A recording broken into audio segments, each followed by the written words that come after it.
Oftentimes people fail to consider using native shrubs when they're choosing shrubs for the landscape.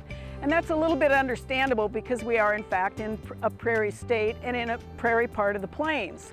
However, there are some great native shrubs to choose from, and I want to focus on a couple of those today.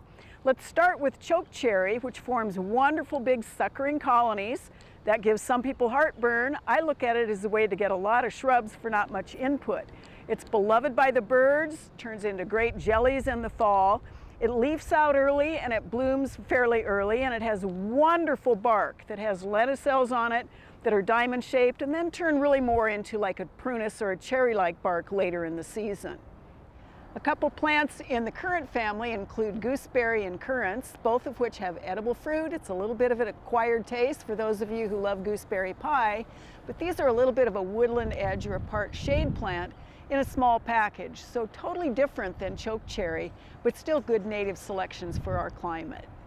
The prairie willow is a little-known native plant that is absolutely gorgeous in the very early spring, blooming when the non-native pussy willow does. Silvery catkins followed by these interesting clumps of little greenish seeds and able to be managed exactly the same way. If you cut it back, it forms long, thin, unbranched suckers from the base of the plant, which gives you this beautiful form in the landscape. We have several native serviceberries we can use in our managed landscapes. One of the most beautiful is one of the shrub forms, as you can see here. It tends to form a little colony, but it's a slow colony. Blooms very early in the spring. It's followed by luscious edible fruit and has great fall color, and it is remarkably adaptable to soils that are not native. Just because a plant is native or a selection of native doesn't mean it's going to tolerate our heavy clay construction soils.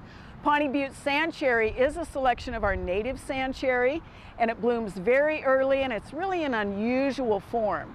We do have to be careful, however, to select this one and place it where it has good drainage.